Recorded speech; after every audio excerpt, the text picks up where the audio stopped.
Di kalangan masyarakat luas Indonesia, YB Mangunwijaya atau yang biasa dipanggil Romo Mangun ini dikenal sebagai pribadi yang memiliki banyak talenta. Dia dikenal sebagai seorang arsitek yang unik, budayawan, serta pejuang kemanusiaan. Romo Mangun juga merupakan seorang imam atau rohaniwan Katolik yang dekat dengan orang-orang miskin dan melayani mereka dengan penuh pengabdian. Romo Mangun lahir di Ambarawa 6 Mei 1929 sebagai anak pertama dari 11 bersaudara. Beliau mempunyai saudara yang terdiri dari 7 perempuan dan 4 laki-laki. Pada 1936, Romo Mangun masuk sekolah di Holland Inlander School atau His Franciscus Xaverius Muntilan, Magelang. Di His, YB Mangunwijaya beserta murid-murid lainnya tidak hanya dididik oleh guru untuk menjadi cerdas, melainkan juga diberikan pendidikan kemanusiaan dan pelatihan keterampilan, seperti berpidato serta menulis.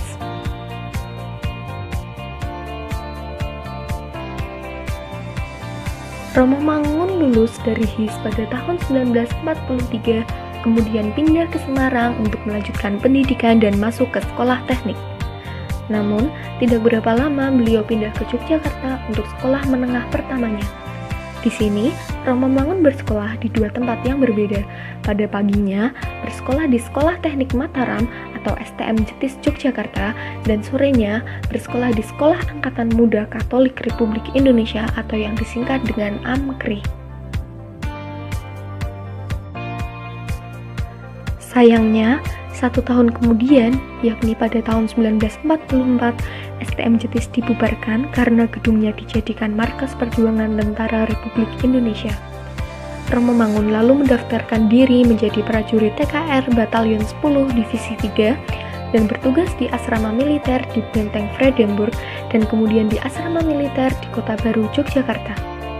Dia ikut dalam pertempuran di Ambarawa, Magelang, dan Meranggen. Lalu, STM Jetis dibuka kembali pada 1946, lalu ia melanjutkan sekolahnya hingga lulus pada tahun 1947.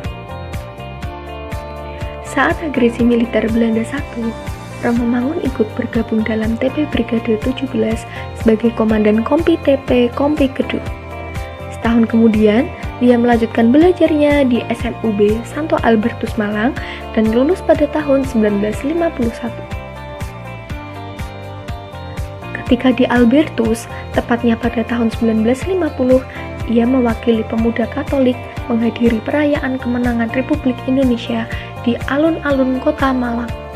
Disinilah dia mendengar pidato Mayor Isman yang kemudian sangat berpengaruh bagi masa depannya, yakni keputusan untuk tobat sejati, bertekad untuk mengabdikan dirinya pada masyarakat yang tertindas haknya. Pilihan hidup menjadi pastor membuat Romo Mangun melanjutkan sekolah di seminari. Pertama, dia masuk ke seminari menengah di Kota Baru pada tahun 1951. Kemudian, pada tahun 1952, ia pindah ke seminari menengah Petrus Canisius Martoyudan, Magelang. Setelah lulus pada tahun 1953, ia melanjutkan studinya ke Seminari Tinggi di Institut Filsafat dan Teologi Santo Paulus di Kota Baru, di mana salah satu pengajarnya adalah Uskup Sukija Pranata. Pada 1959, Romo Mangun melanjutkan pendidikannya di Teknik Arsitektur ITB. Tepat pada 8 September tahun tersebut, dia ditahbiskan oleh Uskup Agung Semarang, Sukija Pranata sebagai imam. Setelah mengenyam pendidikan di ITB, pada tahun 1960, dia melanjutkan studi arsitektur di Rheinische Westfälische Technische Hochschule di Aachen, Jerman, dan lulus pada tahun 1966. Setelah kembali ke Indonesia, dia menjadi pastor paroki di Gereja Santa Teresia, Desa Salam, Magelang, dan menjadi dosen luar biasa jurusan arsitektur di UGM. Selama 1980 hingga 1986, atas dorongan Dr. Sujatmoko, Romo Mangun melakukan pendampingan pada warga Kalicode yang terancam penggusuran. Dia melakukan protes mogok makan. Berkat pengupayaan dan pembuatan perumahan untuk warga Kalicodi, pada 1992 ia mendapat penghargaan The Aga Khan Award.